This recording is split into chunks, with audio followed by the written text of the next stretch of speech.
menilai ada yang bohong mengenai waktu dan mengenai pengamanan. Ya. Nah, di dalam konferensi pers itu, ya, Pak Rudiana mengaku hanya mempunyai 15 menit waktu saat mengamankan para terpidana itu, kemudian diserahkan kepada reserse atau reskrim.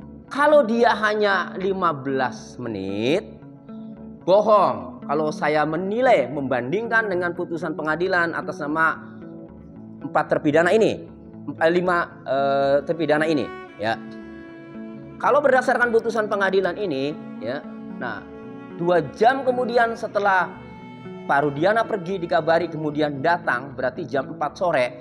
Sementara dalam putusan pengadilan ini Pak Rudiana baru membuat laporan atau menyerahkan ke reskrim, ya, itu pada hari yang sama 31 Agustus 2016 jam 18.30. Ya, 18.30. Berarti kalau dari jam 4 ke 18.30, ya, jam 16 sampai 18.30 berarti ada waktu, ya, 2 jam setengah, ya. Jam 4, 5, 6, setengah 7, ya. Ada 2 jam setengah, bukan 15 menit. Nah, 2 jam setengah itu, ya, kalau saya baca putusan di pengadilan ini digunakan untuk menginterogasi. Jadi kalau jawaban Pak Rudiana diajak ke kantor baik-baik, saya menilainya Pak Rudiana itu bohong. Oke, jadi begini saya luruskan.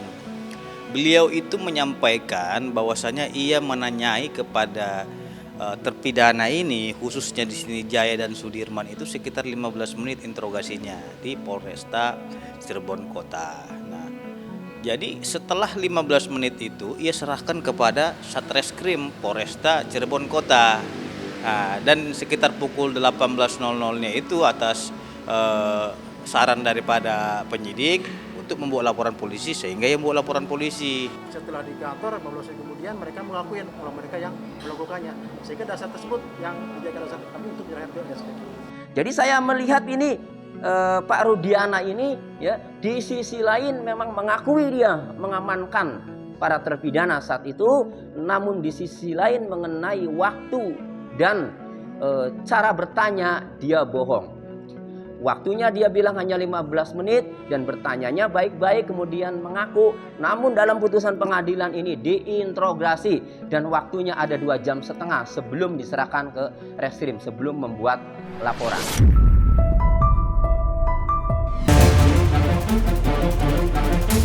Dede itu ketika dengar bagaimana terpidana mendapat penyiksaan yang begitu berat sehingga dia terpaksa mengakui, dan terutama juga yang paling sedih itu bicara kesaksian Eka Sandi yang menyelamatkan adiknya dari penyiksaan, kemudian dia mengakui sebagai pelaku dan akhirnya adiknya yang di bawah umur namanya Aldi bisa bebas. Nah, kelihatan Dede sangat tersentuh dengan itu dan dia menangis. Itu tangisan pertama Dede. Tangisan pertama yang saya lihat dari Dede. Kalau saya sudah tidak aneh dengan pernyataan Dede bahwa kesaksian saya palsu, karena saya sudah sejak awal meyakini bahwa ini kesaksian ini saya duga palsu, karena harus pakai kalimat saya duga. Karena saya sudah ngomong 100% saya yakin bahwa terpidana tidak bersalah. Kan saya jelas bahwa itu saya sudah punya konstruksi emosi yang didasarkan pada rohani yang saya miliki, bahwa kesaksian ini saya ragukan kebenarannya. Jangan dia menuduh yang tidak-tidak kepada klien kita. Itu sikap kesatria seorang kuli bangunan lulusan SMP. Seorang kuli bangunan lulusan SMP mengambil sikap kesatria terhadap perbuatannya yang berakibat hilangnya kemerdekaan orang lain, yang berakibat hancurnya kehidupan orang lain karena ada yang mau nikah sampai batal pernikahannya, yang berakibat luluh lantahnya ekonomi orang lain, yang berakibat penderitaan yang tidak pernah berakhir yang dialami oleh keluarga terpidana. Maka dia mengatakan, saya bertanggung jawab terhadap seluruh kesaksian bohong saya, dan saya bersedia untuk menggantikan yang ke-7 terpidana masih di dalam untuk keluar, dan saya di dalam. Sebuah sikap kesatria bagi orang yang tidak pernah bersumpah sebagai abdi negara. Artinya, Kalau Dede lulusan SMP yang kuli bangunan saja mau bersikap kesatria, masa seseorang yang dianggap sebagai aparat negara tidak mau bersikap sebagai seorang kesatria? Bukankah aparat negara itu kesatria? Bohongnya di mana? Gitu loh. Jangan kita menuduh seseorang itu berbohong, padahal kita sendiri saja tidak mengetahui bagaimana yang ia lihat, ia ketahui sendiri, seperti itu.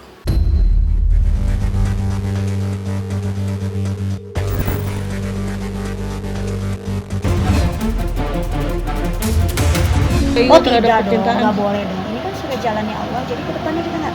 Pasti ada rencana yang lebih baik yang Allah kasih buat saya dan juga Bilqis. Saya percaya itu. Allah Maha Tahu, jadi kita nggak bisa main-main. Nggak boleh nutup diri, nggak boleh. Biarkan ini menjadi cerita perjalanan dalam hidup saya. Gitu. Toh saya yakin, saya percaya pasti Allah kasih yang terbaik untuk saya sama Bilqis. Pasti tidak akan. Orang tua saya juga sama gitu ya, maksudnya kalau memang ini yang terbaik, kita sebagai orang tua cuma bisa doain, cuma bisa mensupport apa yang menurut kita. Kita doain biar dapat cowok, senang aja sih ya pasti. Ini sudah jalannya Allah kasih.